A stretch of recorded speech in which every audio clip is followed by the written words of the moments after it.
Assalamualaikum warahmatullahi wabarakatuh. Salam bahagia selalu buat sahabat petani sawit dimanapun berada. Apa kabar teman-teman? Mudah-mudahan kabar teman-teman senantiasa masih dalam keadaan sehat selalu dan masih dalam lindungan yang maha kuasa, amin ya robbal alamin.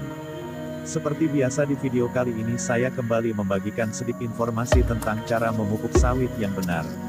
Harga sawit kita petani saat ini sudah lumayan baik. Bahkan sudah ada yang di atas Rp2.000 per kilogramnya. Ini adalah momen yang pas buat kita petani untuk dapat merawat kembali kebun yang kita miliki dengan melakukan pemupukan yang rutin. Walaupun harga pupuk saat ini sangat melambung tinggi, namun kita petani sawit sangat membutuhkannya sebagai pemberian penambah nutrisi bagi tanaman. Pada dasarnya tanaman sawit rentan kekurangan nutrisi karena tidak terserapnya unsur hara dari tanah. Karena kondisi lingkungan kebun kita seperti genangan air, apalagi sekarang ini pas lagi musimnya penghujan. Kita harus lebih waspada melihat kondisi cuaca ketika ingin memupuk. Membahas tentang budidaya sawit, kita petani tentu sudah tahu bahwa kunci keberhasilannya terletak pada metode pemupukan yang digunakan. Hal ini dikarenakan pupuk adalah investasi terbesar yang dikeluarkan dalam budidaya sawit dari total biaya produksi. Untuk bisa mendapatkan produktivitas yang optimal dari tanaman kelapa sawit, kita harus mengetahui dua hal berikut ini. Yang pertama, kita harus mencukupi unsur hara tanaman sawit. Kedua, metode pemupukan yang sesuai dengan kebutuhan hara di tiap fase pertumbuhan tanaman. Pemupukan sawit harus dilakukan tepat waktu.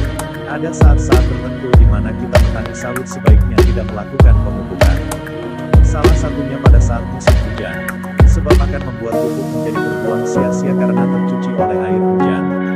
Tetapi ada cara yang lain sangat berbeda jika cara memupuknya dipendam.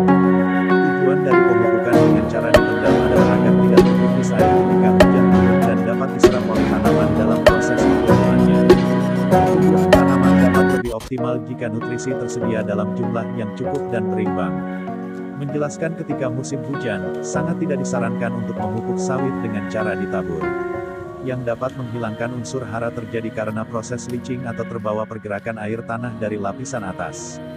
Selain itu, pemupukan yang berlebihan dapat menjadi masalah utama dalam pencucian unsur hara.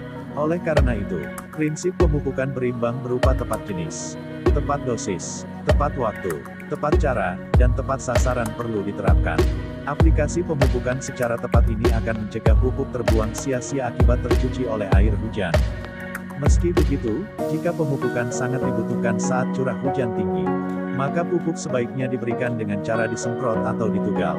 Pemberian pupuk dengan cara ditugal atau dibenamkan dalam lubang perakaran tanaman harus ditutup kembali dengan tanah. Hindari pemberian pupuk dengan cara dikocor untuk menghindari kondisi tanah yang semakin lembab di saat musim penghujan. Pemberian pupuk dengan cara ditabur di sekitar tanaman juga meningkatkan risiko pupuk terbuang. Pemberian pupuk tunggal dengan unsur hara nitrogen juga perlu dikurangi dosisnya pada saat musim penghujan, karena air hujan mengandung unsur nitrogen yang cukup tinggi. Namun, pupuk fosfor dan kalium tetap diperlukan untuk merangsang pembungaan dan pembuahan nantinya. Namun juga perlu teman-teman ketahui, sifat asam pada air hujan juga membuat kebutuhan pupuk kalsium atau dolomit drastis meningkat untuk menaikkan pH tanah.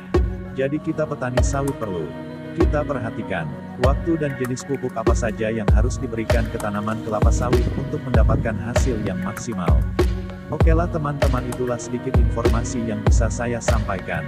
Semoga atas informasi yang saya sampaikan tadinya dapat bermanfaat bagi teman-teman semua. Wassalam.